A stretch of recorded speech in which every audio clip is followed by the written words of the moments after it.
નમસ્કાર CB24 news સાથે હું રેશમા આપનું સ્વાગત કરું છું. તેલુગુ ફિલ્મ ઇન્ડસ્ટ્રીઝના સુપરસ્ટાર મહેશ બાબુને એન્ફોર્સમેન્ટ ડિરેક્ટોરેટ દ્વારા મની લોન્ડરિંગની તપાસના સંબંધમાં 27મી એપ્રિલ 2025ના રોજ પૂછપરછ માટે બોલાવવામાં આવ્યા છે.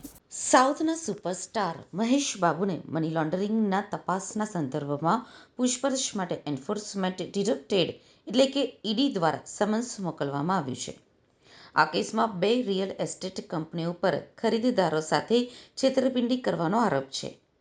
હૈદરાબાદ સ્થિત રિયલ એસ્ટેટ કંપનીઓ સાઈ સૂર્યા ડેવલપર્સ અને સુરાના ગ્રુપ સાથે સંકળાયેલા મની લોન્ડરિંગ કેસમાં ઈડીએ મહેશ બાબુને 27મી એપ્રિલે પૂછપરછ માટે સમન્સ પાઠવ્યું છે.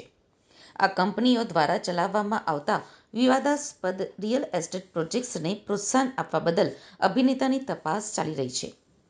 અહેવાલો સૂચવે છે કે મહેશ બાબુને એન્ડોર્સમેન્ટ ડીલ માટે સાઈ સૂર્યા વેન્ચર્સ પાસેથી 5.9 કરોડ રૂપિયાની રકમ મળી હતી.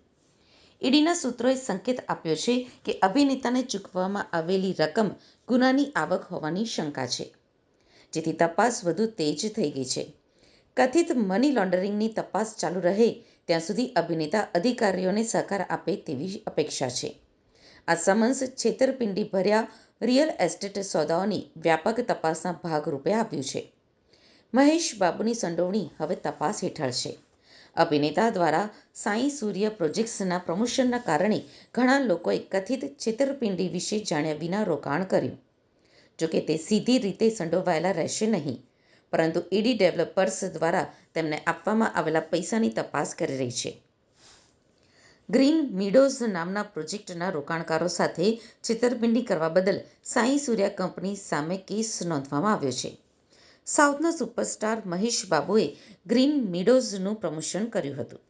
કંપનીએ તેમને પોતાના બ્રાન્ડ એમ્બેસેડર બનાવ્યા હતા. ઈડી સૂત્રો પાસેથી મળેલી માહિતી અનુસાર મહેશ બાબુને સાઈ સૂર્યા ડેવલપર્સની જાહેરાત માટે 5.9 કરોડ રૂપિયા આપવામાં આવ્યા હતા.